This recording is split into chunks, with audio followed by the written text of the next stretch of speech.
Hey, thank you so much for tuning in to Instrumental Intel. I am your host, music producer, Chick with Beats, and I'm excited to bring today's show to you. I've got some music industry news, been a lot of things going on, and so I'll give you the highlights of what's been happening over the week. Of course, I've got beats that I've produced to share with you, and my special guest, Admiral, is joining me later, and we're going to chat a bit about embracing independence and authenticity in music and so much more. So make sure that you keep it locked. But before I press that button to get it started, I gotta give a super shout out to my home station, Grander Radio out of Grand Rapids, Michigan. Been rocking with me for a long time. Definitely appreciate it. And without any further ado, let's go.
This is music producer Chick with Beats, and you're listening to my podcast, Instrumental Intel.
I'm back with the Music Biz Brief for this week. It's been a lot of things happening, so here are some of the highlights. First off, Luminate's newly released 2024 Mid-Year Music Report reveals some key trends in the music industry, focusing on distribution of streams across different artist tiers and the growing quote-unquote middle class of artists. So the report shows that 29,253 artists achieved 1 to 10 million streams in the first half of the year, which is up 5.1% from last year, while 5,222 artists had 10 to 50 million streams, which was up 5.4% from the previous year. Many of these artists use indie distribution, with 62.1% in the 1 to 10 million range and 37.4% in the 10 to 50 million range. So major companies like Warner Music Group are increasingly focusing on this particular segment. The report also examines emerging genres, the impact of live music on streaming, and DSP features enhancing audience engagement. It highlights the rise of physical music formats and analyzes audience retention and live show revenue cycles. Additionally, it notes increased streams from paid subscriptions, with country music receiving the most and Latin music the least. K-pop fans are the most eager to stream new releases, and live streaming events can help retain subscribers. The report includes detailed mid-year charts offering a comprehensive overview of the current music landscape. So if you want to check it out, head to chickwithbeats.com and check out my Beats, Leads, and Treats blog. You can download the report there and also view the webinar where they actually walk through and explain some of the statistics that they've gathered. All right, and MD's Q2 2024 analysis reveals that Spotify is the largest music industry company by market cap, reaching $62.5 billion. So Spotify's market cap rose 18.2% from the first quarter, while Universal Music Group's fell 1.5% to $53.7 billion. Those are some interesting figures. It's kind of crazy that they've overtaken the largest music company as far as size goes. Another update, Amazon Music for Artists will discontinue spotlights and intros creation features starting July July 31st of this year. Despite the change, Amazon emphasizes the importance of voice in engaging fans across its platforms. They suggest exploring alternative features like artist follow campaigns and Alexa voice prompts. Additionally, voice reporting and the daily voice index will remain accessible through Amazon Music for Artists. They also recommend using Hype Deck, a new feature offering customizable share cards for promoting music and playlist editions on Amazon Music. Alright, Instagram has introduced a new feature allowing users to add up to 20 audio tracks to their reels. This update offers creators more creative flexibility by enabling precise audio alignment with text, stickers, and clips, eliminating the need for external editing tools. The combined audio track is attributed to the creator, encouraging fans to reuse it. Alright, in legal news, the major labels Sony, Universal, and Warner are suing Verizon for massive copyright infringement by its subscribers. The labels claim Verizon knowingly provides high-speed service to online pirates and has ignored over 340,000 infringement notices since 2020. They seek up to $2.6 billion in damages, asserting Verizon prioritized profits over legal obligations. This lawsuit is part of ongoing legal actions against ISPs for facilitating music piracy.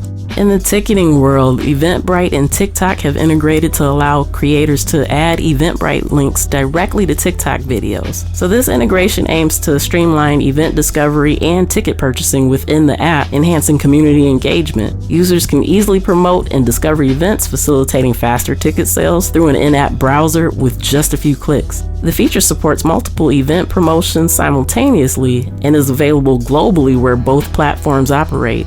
And Ticketmaster has partnered with American Airlines to allow A Advantage members to use miles to purchase concert tickets and sports tickets. The A Advantage Events website offers Ticketmaster's full inventory across the US and Canada, with options to use miles or a combination of cash and miles. Additionally, Ticketmaster has integrated with Shazam to let users buy tickets for artists they discover, linking tracks directly to Ticketmaster events for quick purchases. This feature is part of the Music Finds You campaign, which also includes integrations with Snapchat and TikTok for ticket browsing and purchasing.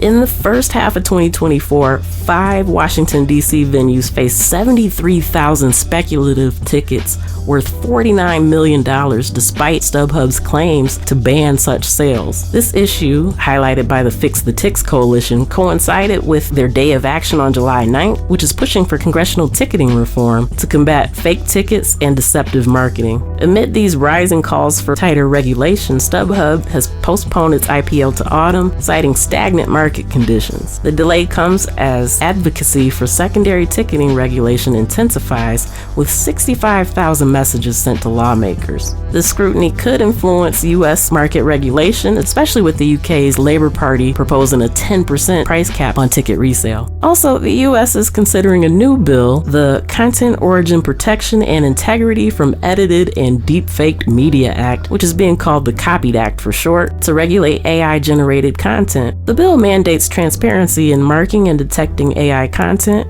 It protects creators and holds violators accountable. It joins other AI-related bills addressing deepfakes and copyrighted disclosures, and of course, music industry leaders support the bill for its emphasis on transparency and creator rights, while some in the AI sector are arguing that it's fair use in AI training. So definitely keep you updated on that. There are so many different things going on, and it's still a work in progress. We gotta see where this is gonna land. All right, and finally, Deezer has introduced an AI playlist feature called Playlist with AI, allowing select paid users to create custom playlists and text prompts. This follows similar AI playlist features by Spotify, Amazon Music, and YouTube. Initially, 5% of Deezer's paying subscribers will have access to the beta version. The feature uses Google's Gemini 1.5 AI model and generates playlists based on moods, genres, and activities while filtering inappropriate content. Deezer aims to enhance user experience and music discovery through AI. A broader rollout date for the feature is yet to be announced. Alright, and that's it for this week's Music Biz Brief. Stick around, I'm going to take a quick pause for the cause, and then I'll be back with my special guest, Admiral, to discuss embracing independence and authenticity in music. Stay tuned.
a Chick with Beats, multi-genre music producer and strategist to indie artists and labels. Visit achickwithbeats.com for resources for artists and instrumentals in various genres available for songs, blogs, podcasts, themes, TV, film, commercials, and more. Once again, that's achickwithbeats.com. That's ACHICKWITBEATZ.com. Let's make something happen. Thank you so much for tuning in to Instrumental Intel. I am your host, music producer Chick with Beats, and I'm excited, thrilled, and delighted to announce that I have with me in the virtual building today, Admiral. So if you could maybe give us a little bit of introduction into who you are and how you got started into music. Okay, so as mentioned, my name is Admiral. I'm the MC / entrepreneur representing Bronx, New York. I've been a lifer when it comes to the music, but in terms of just being in the business, I started my brand in 2009. Just gradually built from that point on. So that's pretty much in a nutshell. That's who I am. All right. Well, who would you say some of your biggest influences have been, whether it's musically or even other entrepreneurs? Okay, so in terms of music, I think I became a fan just of hip hop, just listening to Rakim and KRS-One early on. That was like my early inspiration. My sister, when I was a kid, she was a local DJ in the neighborhood, and I remember we used to have little park jams in a park, and then one of the first records that I would hear was from those two guys, and really just automatically was sucked in and just been a fan ever since. But in terms of just like influences, once I started, really pursuing being an artist, who's your Nas's of the world, your Wu-Tang Clans, Mobb Deep, those are like big influences for me, just coming up, and I'm starting to develop my sound. Those are kind of like the measuring sticks in terms of like the top MCs. So that was kind of really what really reeled me in, and at that point when I really started to really dig in as far as as far as an artist, and sharpening my pen. That's really what I used to really measure what I was doing against them. Okay, yeah, those are some major heavy hitters there. So obviously you were probably drawn to them because of how lyrical they were, and you're using them as a balance, I guess. But how do you kind of get into the process before you start writing to make sure that your pen game is strong, that your mind's in that mind state to be able to just kind of let it flow? Yeah, one thing, and like if anyone who's familiar with my music, can tell that it comes from a genuine personal place. So for me, just really solitude is like a starting point for me. I usually I do a lot of my writing the most random times, sometimes in the wee hours of the night, and just drawing inspiration just from the day, just things that are happening around me, and just around my loved ones, and just people in general. So I draw from all of that. So that's kind of where my sound was created. Okay, yeah, that makes perfect sense. So you just kind of absorb and need some time to reflect. That's what's up. Yeah, very organic, when it comes to it. So I don't try to like steer my music in a particular direction to make specific type of records, just to satisfy people. I try to keep it, as pure as I can, and more true to myself. Okay. Well, typically, when artists are actually artists, like how you mentioned, sometimes it's a little bit harder to figure out how to market your audience. So, like, how do you kind of overcome that struggle to found your people? Yeah, so I think early on it was probably even more challenging, just because from an industry standpoint, artists don't have as much control, in terms of what the content is that they needs a market. And I just think like, being an independent, I'm able to kind of create the music that I want the people to hear. And obviously it's a little bit more challenging, in terms of, just folding that into just the masses and just what's been kind of put on the forefront, right? But at the same token, right, there are a lot of tools that are available to us now that probably weren't available in the past, that we can get our music to the people that want what we have to offer. Yeah. Just the tools that are at hand so easily, and even to be able to get your music into all the different streaming sites, like, it's so much quicker than I ever imagined. Exactly. That it could have been. And I think that it's a great thing, but at the same time, like just recently it said that major labels were kind of starting to take more of the market share again, because the indies were holding it for a while. But they'll always find a way, right? They'll always find a way to make sure that they can, salvage their control, of the industry. So there's a lot of backdoor business, obviously, and I think it's starting to be discovered, now that these things are happening. Yeah. From the label standpoint, in terms of, like you said, controlling that market share too. So you always have to kind of keep yourself, as informed, as you can, to kind of keep yourself, functioning and profitable. Yeah. But yeah, I think that's part of the reason why they were holding the share, or indies were holding the share so much, just because, like you said, people were starting to realize, like, yeah, okay, I don't want to listen to this. Just because you tell me, 100,000 other people stream this within the first amount of minutes, then I necessarily trust that. But that's a really great point, and I think that we're on a brink of just a shift in the industry altogether, and I'm really hoping that I'm right. But so what are some of the feels like it? Yeah. Sure. Like some good stuff is coming. But yeah, what are some of the common challenges that you face within the industry, whether that be, if you had a deal with a label at one point, or, the collaboration that didn't go so well, but what are some of the challenges that you faced and overcome?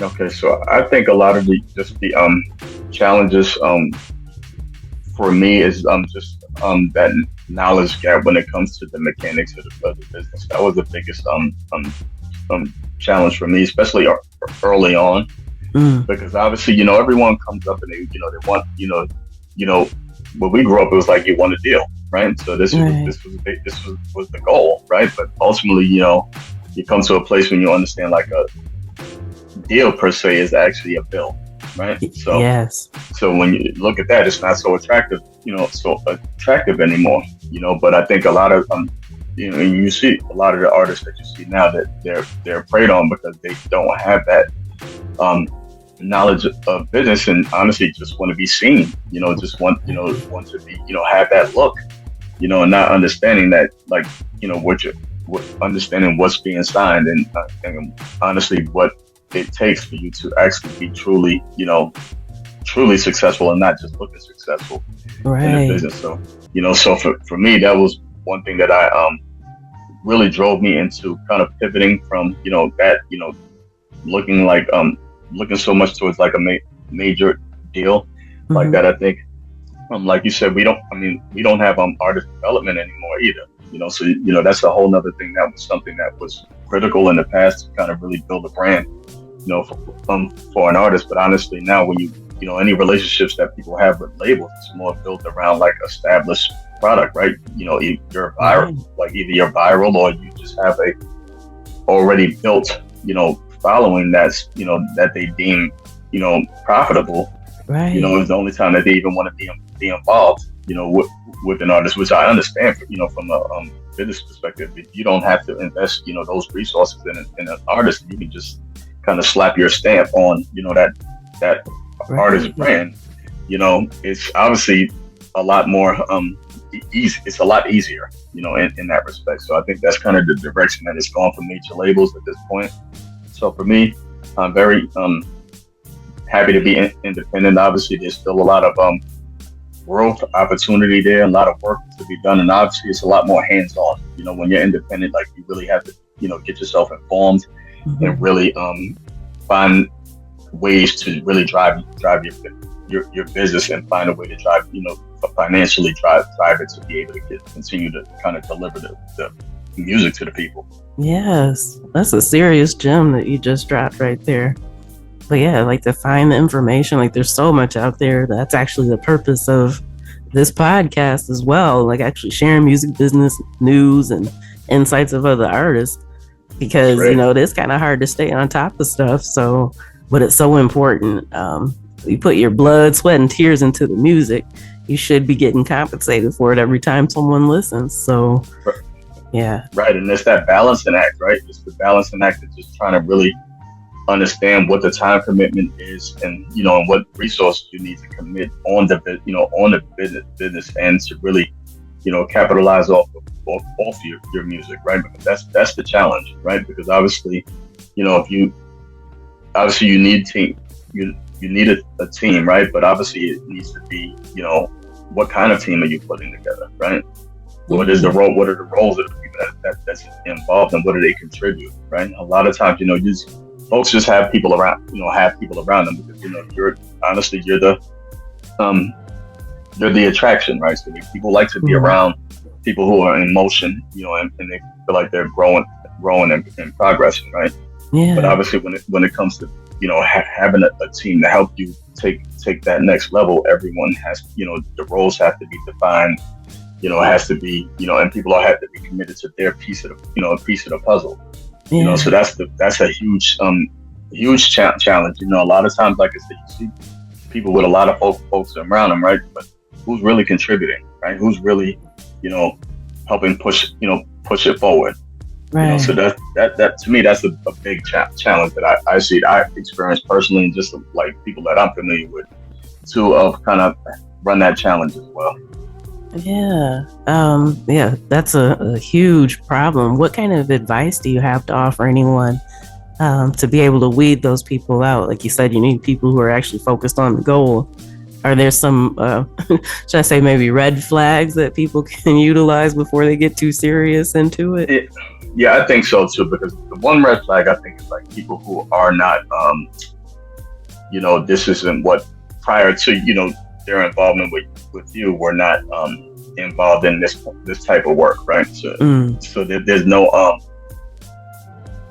commitment to kind of that aspect that a business for them. They really just want to do it just to kind of be close to you, right? So you want to weed out those folks, right?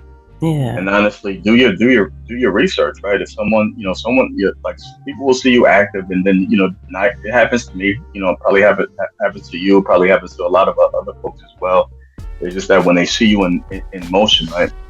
People will offer themselves, and just to get closer to your situation. So you want to make sure that you're transparent, right? You're transparent up front in terms of like this is what you're doing, and this is what you can contribute to what this movement is, right? And then and air that out early on, right? Sometimes once you get too far down the road with it, and then you're trying to do damage control, it's more draining than anything else at that point. So I just say keep up front with people, right? Keep up front with folks and really kind of say like this, all right, this is what this is what I'm doing, this is what I need to help move this forward, right? And put the focus on those other individuals in state and let them tell you, well, this is what I can do, right? You put it on them, and then let them prove to you, that they can contribute, and they're committed to what your common goal is, right? If it's not about that, then you keep moving the way that you are until you find the right people. That's excellent advice. Do you kind of approach collaboration like just artistically the same way? Yeah, I think with collaborations, and this is something that I kind of struggle with a little bit with what I see now too, because for me, I'm very organic when it comes to collaborations, right? I don't want, like I said, I just like, for example, if it's it might be a more known artist that I like their talent and I would like to collaborate with them with, but if it's just specifically just business and there's not a mutual respect for the art, is something that I tend to shy away from. You know, I'm very organic when it comes to like creating, right? So like when like I want to work with people I want to work with, right? That's kind of, you know, how I came up, you know, in this too. And now I see, you know, I see a lot of producers. Now I'm sure you probably have seen this too, with, you know, producers may collaborate with a industry artist inside and broker some deal, and then they start selling these packages where you buy a beat from the producer, and they'll give you like a pre-recorded verse from an artist. That's not my thing. You know, that's not my thing, because honestly, like the creative process is like, you want to share an idea and genuinely collaborate on the song and make it what it's supposed to be, right? I just don't want a random verse, on a song on an idea that I created and just like plug and play. I don't believe in that, but I understand it from a business side. You know, the production game is very competitive. You know, it's a lot of especially like nowadays. You know, before, you know, it was a lot more organic, but now you have, you know, people who are, you know, beat makers per se, not producers, right? So, and a lot of times it's just it's quantity over the substance in the creative process, so to speak, right? You know, I get people to this day, you know, who shoot me like folders on folders of just beats, right? But my whole thing is like, right, have you listened to my music? Right. You know, have you sat there and say, all right, I like what this artist is doing, right? I think I have something that like kind of that fits them sound. I think that they would do something really great with, right? And then pitch that, you know, opposed to just randomly just sending folders over that. Obviously, you know, the attention span of people. I don't have the time for someone to send me a folder of 200 beats in a given day and actually sit and get through them all. Right. With 10 other producers doing the same thing. It's just counterproductive.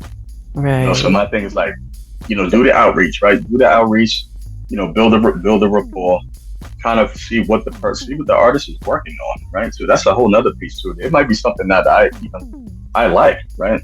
But if it's not in the flow of like what I'm working on, right, I may hold on to it, right? But it's not going to be something that I'm going to want to work at that point in time, right? So it's a lot of little nuances, right? That I think that people can do better in that respect in terms of just relationship building, right? I think that's very important. I think it's like a lost art. Yes. Right? Just doing some outreach, just like even when we set this interview up, right? It was, you know, it was outreach. You know, you can explain, you know, what you have going on, right? And then, you know, we lined it up, right? It's so much simpler when you can do it that way, and then it's a lot more productive. But I think a lot of people, everything is instant gratification, right? Everything is just so fast that you're not getting the best out of the situation by the way, you know, the way that they're moving. So that's just a little bit of, you know, the advice I would share to people. So don't shy away from like building organic relationships. Yeah, that's an amazing gem right there. It's like you were saying, like with the plug and play, how it's just kind of generic. It doesn't have a feel to it either. There's nothing to it, right? It's empty. Yeah. And what's the point of making music if it doesn't make you feel anything? Yeah, and it's even sad because now I'm looking at some artists like artists I really admire, and like they're participating with this, but I get it from that front too, right? You know, I don't know what the financial situation is. Sometimes these people need to check. You know, I get it. You know, at the same token, but like I said, at the end of the day, when you look at it from an artist standpoint, right? Think about this: you would have probably no communication with this artist whatsoever, but you have a record together. Right. Doesn't feel good. You know, it's just like, and then a lot of people can read through it too. You understand when someone makes a song and it was really collaborative, and instead of people just throwing verses on something. Yeah, you know, there's a big difference. Absolutely. Yeah. And even, if the energy is off, like if it's a collab that you don't want to do, it just, it's it kind of off. taints the whole thing. And then think about this. Say it is something and it's something great, right? And then all right, now you want to really market it. You want to shoot you want to shoot the video and you want to do you want to perform and do things like that. Now what happens? Yeah. So it's just, yeah. It's a whole lot, to be desired, like with that. So a lot of times, and I'm starting to see it like more frequently now with these ads. But it's just something. It's not for me. It's not for me. Like I said, I'd rather, like, if I sat there and met an artist and they're familiar with the work or whatever, and then we have some type of dialogue about it, then I'm all in. But if it's something like this just not generic like that, it's just not something, that's not my vibe. Yeah. Well, I can definitely understand that because, like I said, the whole energy sounds off and it's just no fun to listen to. But right. Like, we don't have enough fake energy in the world to begin with, right? We don't need any more. Right. We don't need any more. Yeah. It's okay. When you first came in, you mentioned that you represent the Bronx. So if you could maybe share a little bit about how you think that shaped you musically.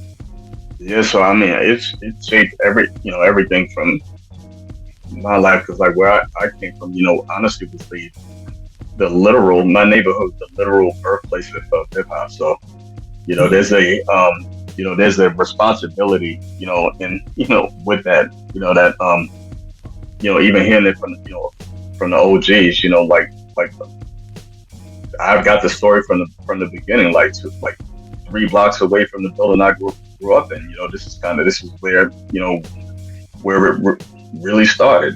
So a lot of times that a lot of the stories and things like that really educated me just to the culture itself came from we used to have these things called park jams in the neighborhood, and every project and park and stuff like that, they would have like the top DJs and from the neighborhood would bring the big speakers out, plug them in the light poles, and bring the crates of records out, and like, honestly, dope parties all night, right? And no matter what the noise was, it was understood, like it wasn't a big deal. Or, a lot of good vibe energy around it, and really just like it was about the music.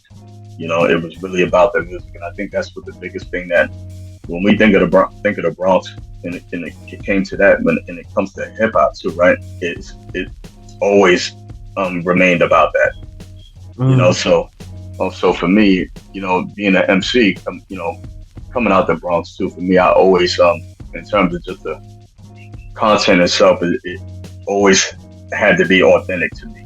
It always had to be, respectful to the culture. That's something that I always, respectful, obviously, to you as an artist. You always want to be respectful to the culture too, and not water it down. You know what I mean? So I really, during my whole time doing this, it's kind of been built around that too. So, like, even when we would just having cyphers on the block, coming up, it was the same thing, right? If you didn't have your bar work wasn't up to par, right? Yeah. You sit on the sideline, right? You don't disrespect the people that really do it, by sitting there getting involved. So definitely, it's like a badge of honor coming from the Bronx, when it comes to hip hop, for sure. Yeah, that's incredible. Like you said, authentic and to respect the culture.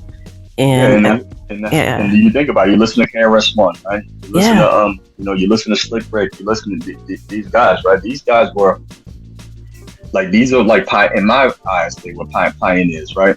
Yeah, absolutely. But one thing that they did, they always paid homage to the originators that came before them too. Right. And they were true to that too. So that's what I'm saying. That's kind of really what has been passed along generations when it comes to it. Obviously now with social media, the game it's changed a little bit too, because now people gravitate to kind of like what they think the masses are doing, right? So you have New York artists who sound like Southern artists. Now you have you have people that were doing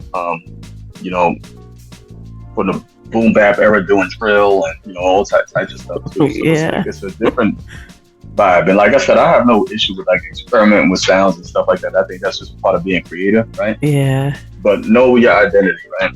Know your Right. identity, and honesty, and don't forget your roots. Yeah. That's a big deal to me.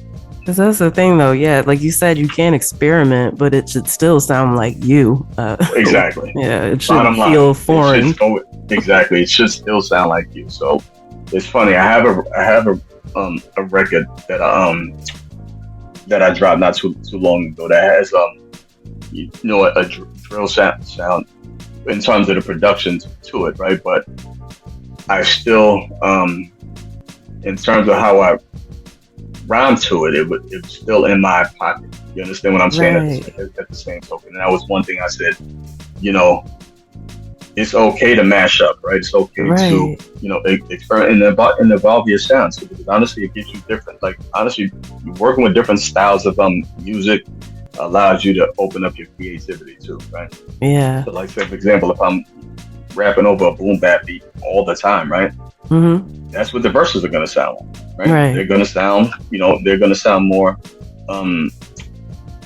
repetitive, than something when you go in different spaces sonically with it, and then you just obviously you still use your flow, right? But you can mesh it, and make it sound like something fresh. Yeah, mesh don't disappear. Right, exactly. Yeah, I feel you on that. Yeah, definitely.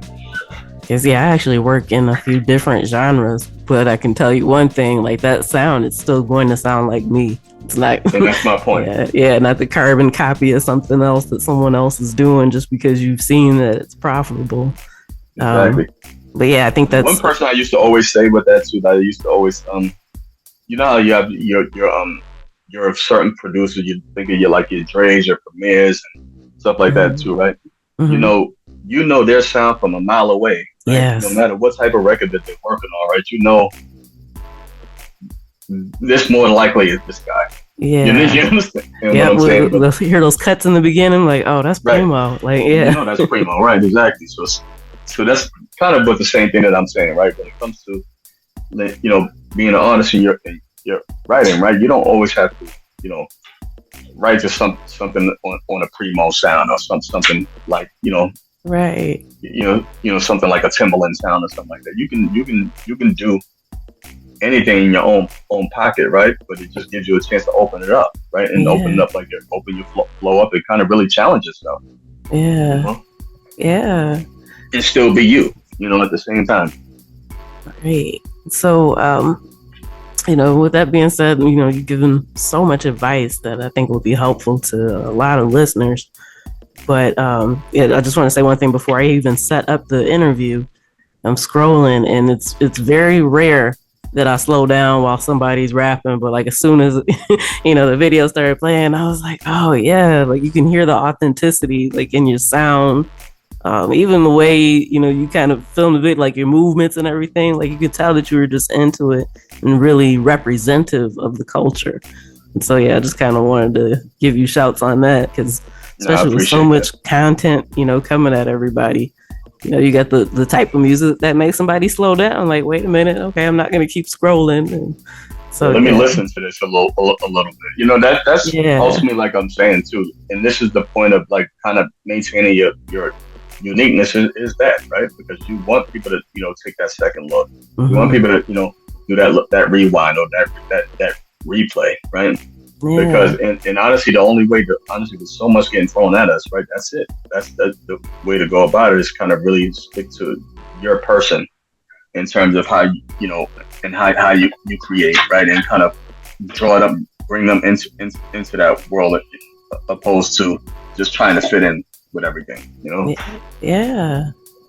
So we're getting close to that half-hour mark, but I just want to make sure that people know what you've got coming up in the works. Any upcoming projects, and also where they can follow you and find all your music and all that good stuff. All right, sounds good. So first and foremost, just in terms of how to follow me, my handle on IG is Admiral 11. Admiral 11 is the handle there. From anyone on Facebook still, it's Admiral X1, Admiral X1 there. My website is admiral11.com. And all my content is there. That is the one-stop shop if you really just want to backtrack and kind of go through, some previous work and current work as well. You'll always find it there. In terms of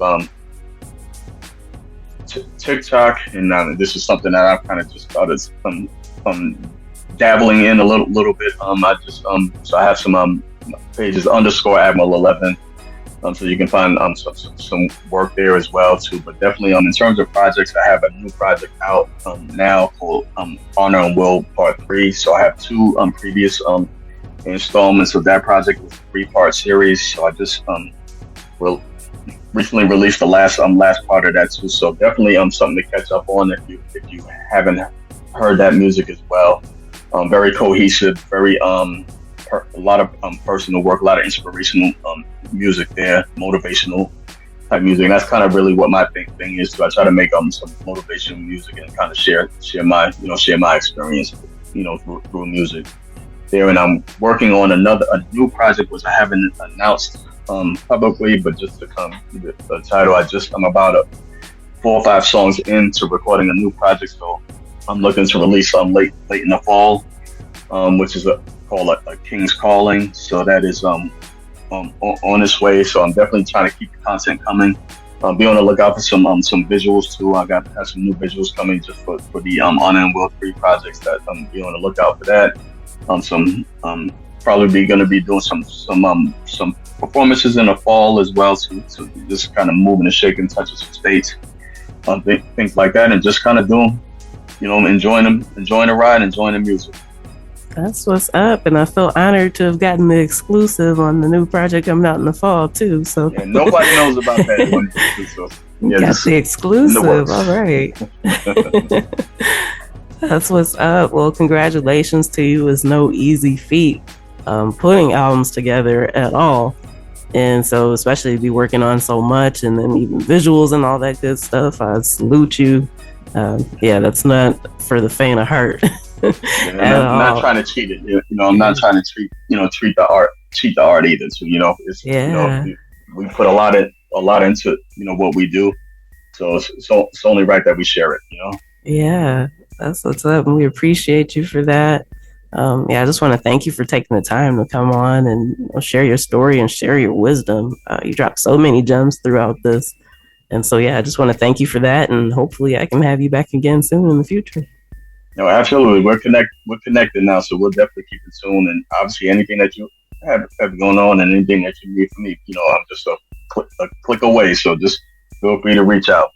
All right. Thank you so much. Appreciate you. I appreciate you too. All right, and that's a wrap for this week's edition of Instrumental Intel. I thank you so much for tuning in. I thank my home station, Grander Radio, out of Grand Rapids, Michigan, and of course, my special guest, Admiral. I got another great show lined up for you next week with Page 1 out of the NOLA, so you definitely don't want to miss that. So till next time, you know where to find me. Tune in, tell a friend. I'll see you then. Peace.